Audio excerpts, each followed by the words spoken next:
Yeah, so I had a conversation with someone that I met. They were excited to come to Ghana, and they wanted to start a hair care business.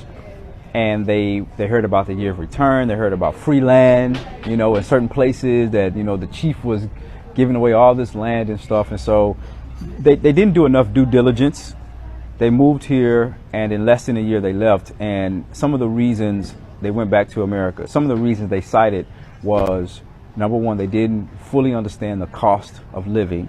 Number two, when they were opening their business, they didn't anticipate the high cost of overhead. For example, you may be from a place where to rent a place may be $100 a month. That's how much it is. But then they got here and realized, okay, I gotta rent the place. I gotta pay for installations to have water come to my place. I gotta pay for a transfer of like electricity meter. So all those different things they didn't calculate became overhead that they didn't anticipate. And then they didn't have income that was regularly coming in. They were living off of savings. So it was a lot of withdrawals and not any deposits going in.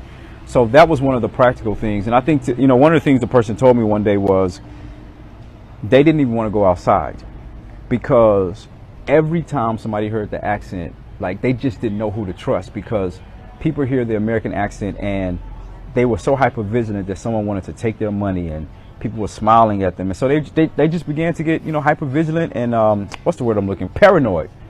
They began to be paranoid, and so they stayed in the house because they just, like, imagine having your money taken, and everywhere you go, it's like you want to pay 5 CDs for something, but someone wants you to pay 35 CDs. That's a shock initially. Trying to develop friendships, and then having people steal from you. I know this is sounding really terrible, but let me say what could have avoided this, all right? Because that sounds really bad. What could have avoided a situation like this was like somebody really taking the time to reach out and have somebody consult them through the process, to really help them understand the difference between being here for 2 weeks for a nice vacation and being here for 2, 3, 4, 5 years and creating a lifestyle here. If they had that one thing, somebody who really understood the system to walk them through the process, to help them think about it differently, they could have avoided a lot of those things.